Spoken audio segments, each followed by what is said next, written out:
నమస్కారం, welcome to our channel.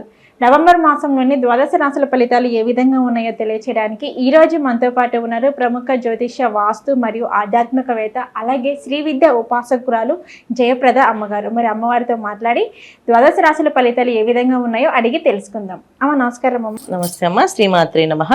అమ్మ, కర్కాటక రాశి వారికి వచ్చేసి ఈ నవంబర్ మాసంలోని ఎటువంటి ఫలితాలు రాబోతున్నాయి అంటారు? మరి వారికి ఎలా ఉండబోతుంది అంటారు?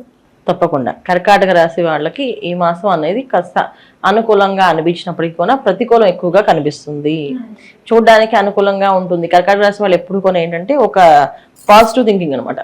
సో అది ఆ రాశి అధిపతి చంద్రుడు కనుక ప్రతిదీ మాకు అనుకూలంగానే ఉంటుంది, మాకు బాగుంటుంది, మాకు బ్రహ్మాండంగా ఉంటుంది అని చెప్పి బాగాలేదు అనేదాన్ని వినకుండా బాగుందని మాత్రమే వినడము అనేది చేస్తుంటారు. అందువల్ల వీళ్ళకి ఒక విధంగా అక్కడ పాస్ మార్క్స్ వచ్చినట్టు వీళ్ళకి.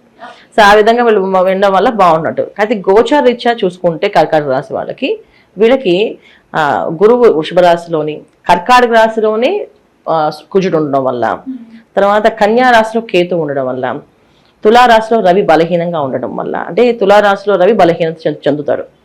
తర్వాత వృశ్చిక రాశిలో బుధుడు శుక్రుడు కలిసి ఉండడం, కుంభరాశిలో శని భగవానుడు వక్రతతో ఉండడం, మీన రాశిలో రాహు, ఇలా ఈ విధంగా ఉండడం వల్ల ఈ గ్రహాలన్నీ కూడా అనుకూలంగా అంటేకుండా ప్రతికూలం కనిపిస్తున్నాయి. ఎలాంటి ప్రతికూలం కనిపిస్తుందంటే కర్కాటక రాశిలో కుజుడు ఉండడం అనేది కాస్త బలహీనమైనది. ఎందుకంటే కర్కాటక రాశిలో కుజుడు ఉన్నత స్థితి కాదు, నీచ స్థితి ఆయనకి.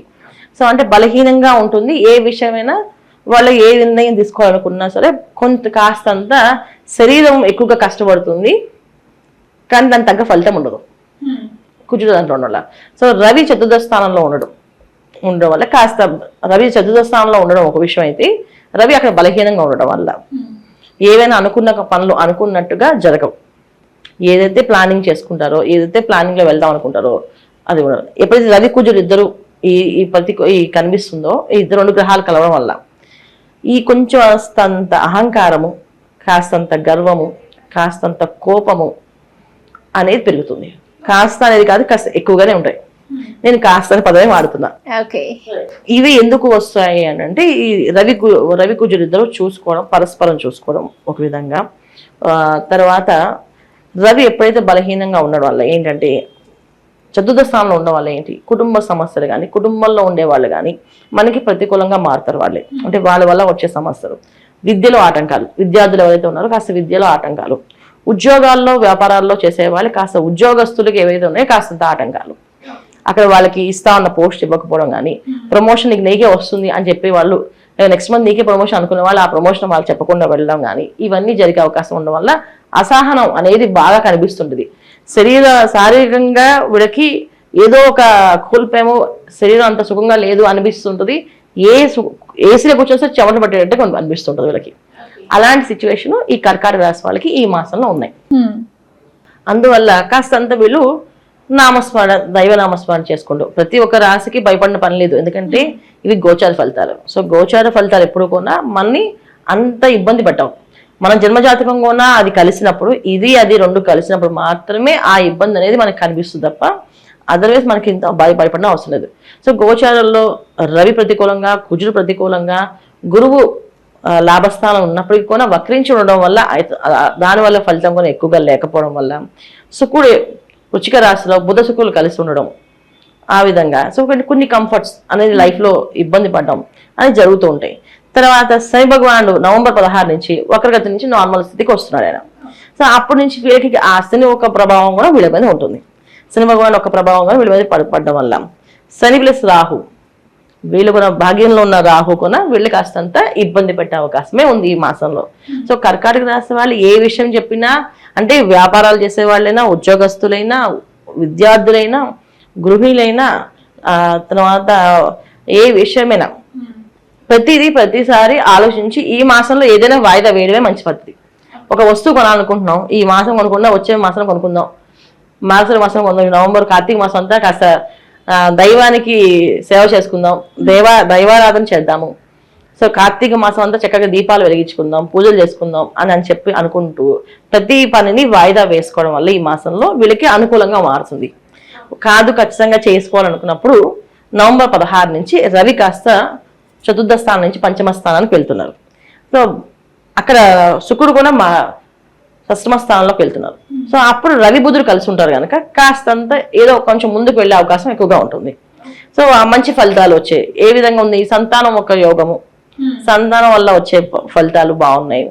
తర్వాత వీళ్ళకి ఏదైనా ఒక మంత్రం కానీ ఒక మెడిటేషన్ చేయడం కానీ ఇలాంటి విషయాల్లో వీళ్ళకి అనుకూలంగా కనిపిస్తుంది. చేయడం కానీ తీసుకోవడం కానీ గొప్ప గొప్ప వాళ్ళతో పరిచయాలు కానీ అవుతాయి. అయితే ఏంటంటే ఏ పరిచయాలైనా ఏదైనా సరే మనము చాలా జాగ్రత్తగా ప్రతి విషయాన్ని ఆలోచించి మాట్లాడడము, ఆలోచించి నిర్ణయం తీసుకోవడం అనేది చాలా ముఖ్యం. ఇక్కడ ఆలోచన లేకుండా పై పైన తొందరపడి చేసాము అంటే అది మనకి ఇబ్బంది పెట్టే అవకాశమే ఉంటుంది. సో మాట చాలా జాగ్రత్తగా మాట్లాడటము, కోపాన్ని ఆవేశాన్ని తగ్గించుకోవడము, ప్రయాణాలు చేసేటప్పుడు జాగ్రత్తగా వెళ్ళడము, జాగ్రత్తగా రావడము, వెళ్ళేటప్పుడు శుభశకునాలు చూసుకోవడము, ఎదురు మంచి వాళ్ళు ఎదురు రమ్మని చెప్పడం, ఇంట్లో పెద్దవాళ్ళు ఉంటే వాళ్ళని ఎదురు రమ్మని చెప్పడము, నవ్వుతూ కాస్త ఎదురు రమ్మని చెప్పడము, లేకపోతే భార్యని జీవిత భాగస్వామి భార్య ఉంటే భార్య చెప్పి ఎదురు రమ్మని చెప్పడం, లేదా పిల్లల్ని ఎదురు రమ్మని చెప్పడం, ఎవరు లేకపోతే దేవుని నమస్కారం చేసి వెళ్ళడము, తల్లిదండ్రులు ఇంట్లో ఉంటే తల్లిదండ్రులకి కాళ్ళ నమస్కారం చేసి బయలుదేరడం. ఇలాంటి విషయాలన్నీ కూడా అంటే ఏవైతే వీళ్ళు మామూలుగా రొటీన్ లైఫ్ వెళ్తుందో దానికి కాస్తంత ఆధ్యాత్మిక చింతన కొంచెం పెంచుకొని వెళ్ళాలి. అంటే భగవంతుడి నామస్మరణం, పెద్దవాళ్ళని దగ్గర వాళ్ళ మాటలు వినడమో, వాళ్ళు చెప్పింది చేయడమో, ఇలా చేయమంటారా అని అడగడము. ఎందుకు వీళ్ళకి అంటే అష్టమ స్థానంలో ఉండే శని భగవానుడు 16 నుంచి ఒక గతి నార్మల్ స్థితికి వస్తున్నారు కనుక ఖచ్చితమైన కొంత ఇబ్బందులు అనేది ఎదురవుతాయి. రవి ప్లస్ రాహు తర్వాత శని భగవానుడు ఈ మూడు కూడా కొంచెం ప్రతికూలంగా కనిపిస్తున్నాయి వీళ్ళకి. అందువల్ల ఏంటంటే తండ్రికి సంబంధించిన ఆరోగ్య సమస్యలు కానీ రావచ్చు, సంతానానికి సంబంధించిన ఇబ్బందులు ఏమైనా రావచ్చు, వృత్తి వ్యాపారాల్లో వేసే విషయాల్లో కూడా ఇబ్బంది వచ్చే అవకాశం ఉంది. సో ఏ విషయంలో అయినా కాస్తంత ఇబ్బందులే కనిపిస్తున్నాయి, అనుకూలం కంటే కూడా ప్రతికూలమే కనిపిస్తున్నాయి కనుక జాగ్రత్తగా ఉండడం అనేది మంచిది. సో జాగ్రత్తగా అంటే ఏమేమి తీసుకోవాలి, చక్కగా వచ్చేది కార్తీక మాసం, హాయిగా కార్తీక మాసం అంతా తెల్లవారుజామున లేచి సూర్య నమస్కారం చేసుకుని దీపారాధన చేయడం వల్ల గురువు ఒక అనుగ్రహం వస్తుంది. కర్కాటక రాశికి అధిపతి చంద్రుడు అయినప్పటికీ కూడా గురువు వచ్చేస్తుంది ఆ దాంట్లో. సో గురువుని ఆరాధించడం వల్ల గురుబలం ఉంటే అన్ని సమకూరుతాయి.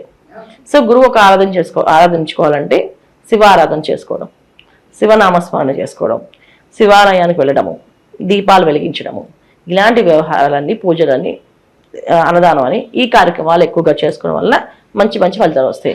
వినోదాలకి విందులకి వాయిదాలు వేయడం వల్ల మంచి ఫలితాలు వస్తాయి. ఓకే అమ్మ, మరి వచ్చేసి రియల్ ఎస్టేట్ రంగంలో ఉన్న వారికి అలాగే విదేశీ ప్రయాణం చేయాలి అనుకుంటారు, మరి వారికి అందరికీ ఏ విధంగా ఉండబోతుంది అంటారు? విదేశీ వాళ్ళకైనా రియల్ ఎస్టేట్ వ్యాపారస్తులకైనా కాస్త శారీరక కష్టంగా ఉంటుంది. కాస్త అంటే ల్యాండ్ తీసుకుంటా అని చెప్తారు పాపం, వీళ్ళు పరిగెట్టుకుంటూ వెళ్తారు చూపిద్దామని, చూపిస్తారు వచ్చేస్తారు, అక్కడ ఏ పని అవ్వదు. సో అందుకని ఈ మాసం ఉన్న పనుల్ని రొటీన్గా చేసుకెళ్ళడమే, కొత్త పనులు పెట్టకుండా ఉన్న ఉద్యోగాన్ని నెమ్మదిగా ఉద్యోగాన్ని కాపాడుకోవడం, ఉద్యోగం మానేద్దాం కొత్త ఉద్యోగం వెళ్దాం అని అనిపిస్తుంది వీళ్ళకి. ఎప్పుడు ఏదో ఒక ఇబ్బంది వస్తూనే ఉంటుంది. కాస్త ఈ మాసం అంతా కాస్త ఇంకొంచెం ఇబ్బంది పడతారు. ఇప్పుడు రోజు బాస్ కాస్త విసిగిస్తా అనుకో, ఇంకొంచెం ఎక్కువ విసిగిస్తుంటాడు, పట్టించుకోవద్దు. మనం నామస్మరణ చేసుకుంటూ మెడిటేషన్ చేసుకుంటూ చక్కగా వెళ్ళిపోతూ కామ్గా ఎక్కువ మనకు వచ్చే ప్రతి మాసంలో కూడా ఏదో ఒక ఇబ్బంది వస్తుంటుంది. ఈ మాసంలో ప్రతి గ్రహాలన్నీ అనుకూలంగా లేకపోయినప్పుడు కూడా భగవంతుడు ఒక అనుగ్రహం ఉంది. ఎందుకంటే కార్తీక మాసం, చక్కగా మనం వెళ్ళకపోయినా కార్తీక మాసంలో దీపారాధన చేయడము చేయలేము, మాకు ఆ పరిస్థితి లేదన్న వాళ్ళు చక్కగా దేవాలయానికి వెళ్ళి ఆకాశ దీపాన్ని చూడండి. ఆకాశ దీపాన్ని చూసి నమస్కారం చేస్తే కూడా మంచి ఫలితాలు వస్తాయి. అంటే దీపారాధన చేసే అవకాశం ఉంది, దీపారాధన చేయకుండా ఆకాశ దీపం చూసి వచ్చేస్తే అయిపోతుందని కాదు. చేయలేని వాళ్ళకి, అవకాశం లేని వాళ్ళకి, చేయలేని వాళ్ళకి, ఇప్పుడు బ్యాచెస్ గా ఉండే వాళ్ళకి అసలు గుళ్ళోకి వెళ్ళి దీపారాధన చేసుకోవడం, ఆ ఆకాశ దీపాన్ని దండం పెట్టుకుని చేసుకుంటే మంచి ఫలితాలు ఉన్నాయి కర్కాటక రాశి వాళ్ళు. అలా విధంగా చేసుకుంటూ వెళ్ళాలి నాన్న. ఓకే అమ్మ, కర్కాటక రాశి వారికి వచ్చేసి నవంబర్ మాసంలోనే ఎలా ఉండబోతుంది, అలాగే ఎటువంటి పరిహారం చేసుకుంటే వీరికి ఫలితాలు బాగుంటాయి అనే వాటి గురించి అయితే తెలియజేశారు. నమస్కారం అమ్మ. నమస్తే అమ్మ. శ్రీమాత్రే నమః.